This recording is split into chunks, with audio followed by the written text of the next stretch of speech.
Біз өз бағытымызды өңірлерге бұрдық. Бүгінгі бағдарламада Маңғыстау облысының орта және шағын кәсіпкерлігінің жай-күйін баяндаймыз. Армысыздар, эфирде коммерциялық құпия бағдарламасы. Айтжан Сауғабаев 90-шы жылдардың басында коммерциямен айналысқан. 1991 жылы Ақтау қаласынан алғашқылардың бірі болып, жеке Мағашынан атты наубайхана ашты. Бүгінде өндірістік компанияның шығаратын өнімдерінің түрлері 100-ден асады.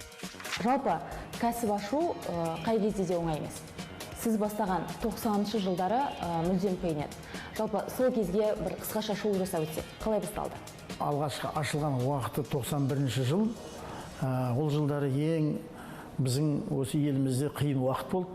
Өйткені Совет үкіметінен кейінгі жаңа ел құрылып, ол жаңа кішкентай жаңа туған баланың тәйтейлеп жүргенмен бірдей болды сол уақыттағы біздің. Сол жылдары біздер бастадық.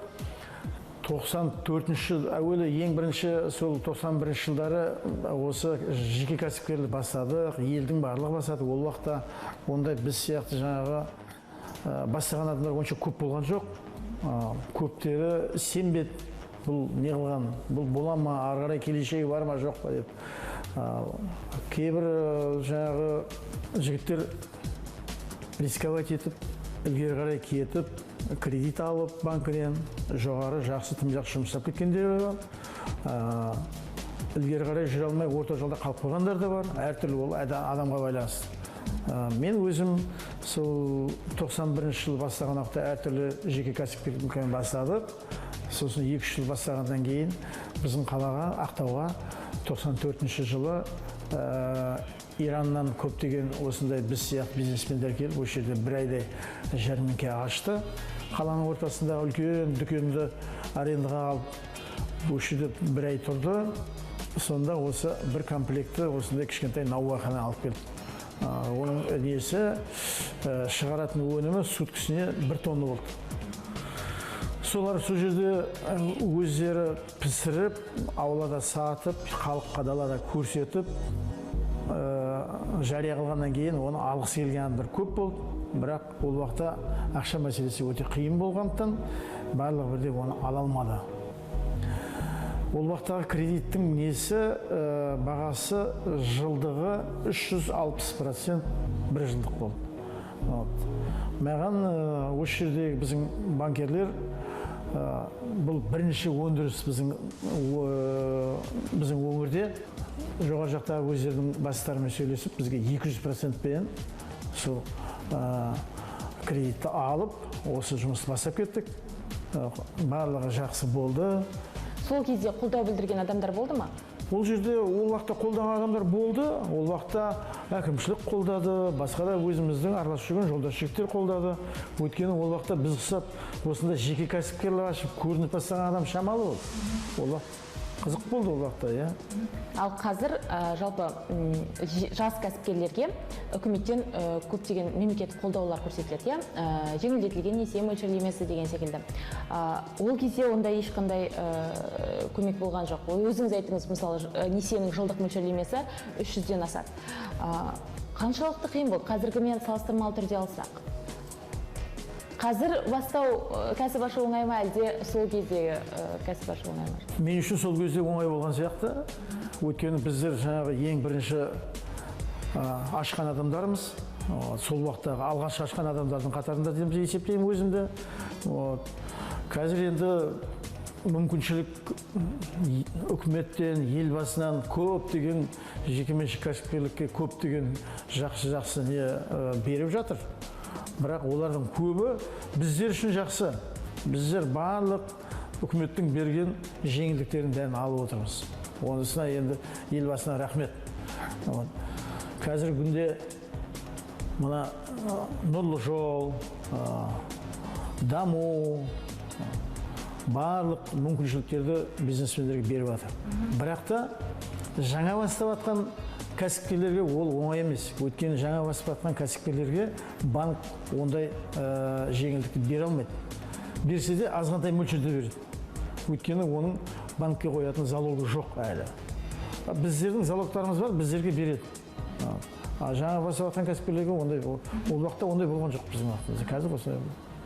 Енді айтып кетіңізші, мысалы 90-шы жылдардың кәсіпкерлермен тәуелсіз елдің кәсіпкерлерінің арасында қандай байланыс бар? Және қандай артықшылығы мен айырмашылығы бар? Сіздер қандай едіңіздер? Қазіргі кәсіпкерлер қандай? Қазіргі кәсіпкерлер, енді ол вақтағы кәсіпкерлер көзін жұмып шыққан кәсіпкерлер ғой. Қазіргі кәсіпкерлерге енді көптеген мүмкіншіліктер бар. Өйткені қазір біз ол вақытта шетелге барып көрген жоқпыз. Оны шетелдің не екенін білмейді. Қазіргі кәсіпкерлердің көзі ашылды, интернет ашылды. Сосын жерде бүткіл көптеген елдерге барып, көптеген көрмелерге қатысып, сондай көптеген мүмкіншіліктер бар қазіргі кәсіпкерлердің. Сосын үкіметтің жанынан беріп жатқан қаншама жаңағы кредиттер бар, жеңілдетілген. Сондықтан қазіргі кәсіпкерлерге бір жағынан жеңіл бастап кетуге. Ол уақыттағыларға қарағанда. Ол уақытта аз болды кәсіпкерлер. Қазір кәсіпкерлер көбейді ғой. Қазір барлық жекеменшікке ауысты. Ол уақытта жаңа жекеменшікке ауысып жатқан халықтың көбі вообще жекеменшік дегенді білмейтін еді. Қазір жекеменшікке түгелдей ауысып болды. Қазір кәсіпкерлердің саны көбейді. Олардың арасында конкуренция басталды. Сондықтан бір жағынан оңай деп те айтуға болады, бір жағынан қиын деп те айтуға. Тағы да айтайын, қазірдің өзінде де егерде жұмыс жасап, адал жұмыс жасайтын адам болса, тоқтамай. Олар меніңше өзінің ойлаған мақсатына жетеді деп есептеймін. Ал жалпы отандық кәсіпкерліктің дамуына не кедергі деп ойлайсыз? 3 факторды айтсаңыз. Отандық кәсіпкерліктің ары қарай жүре беруіне кедергі әлде де аз емес. Өйткені қазір көптеген біздің жергілікті органдарда отандық кәсіпкердің ары қарай шығып кетуіне оның ең бірінші рет жаңағы құжаттарды дайындау орындар. Құжаттарды дайындау орындар әлге шейін өте қиын. Орыннан жай қозғалады. Кәсіпкердің апарған хатына жауап беру үшін ол бірнеше күн күтеді. Кейде айлап қалып қоюы мүмкін ол хаттар. Акиматқа кіру ол да оңай емес. Ол уақытта біз кіре беретін едік, біз ешкім тоқтатпайды. Қазір сен кіру үшін рұқсат сұрауың керек, алдын ала жазылуың керек. Оның барлығы кәсіпкердің ең қиын заты, кәсіпкердің уақыты жүріп барады. Банкіде күтіп отыр. Оны соның барлығы дейтін ол кәсіпкердің ілгері қарай дамып кетуіне кедергінің біреуі сол. Сіздің сәттілігіңіздің құпиясы? Оның құпиясы ешқандай жоқ. Кәсіпкерлікпен айналысып жүрген адамның барлығы біледі. Қандай жұмысты жасамасын, оны әрбір кәсіпкер өзінің жасаған жұмысын сүю керек.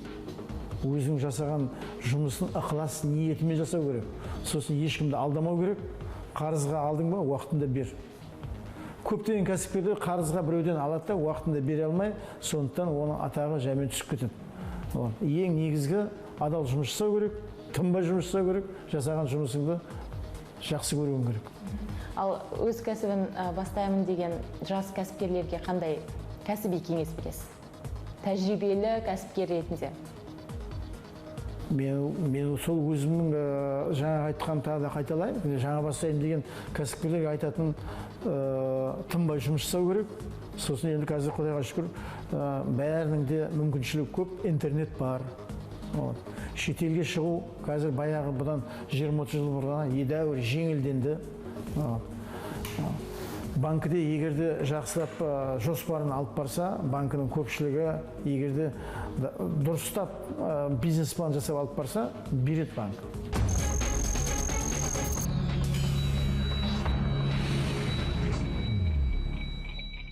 Ұту және ұтылу. Бизнес үлкен тәуекелден тұрады. Қашан сенің жолың болады, ешқашан анық білмейсің. Бүгін айың оңынан туса, ертең саған сәттілік серік болмауы әбден мүмкін. Бұл лотерея. Бүгінге осы, келесі аптада көріскенше аман, сау болыңыздар.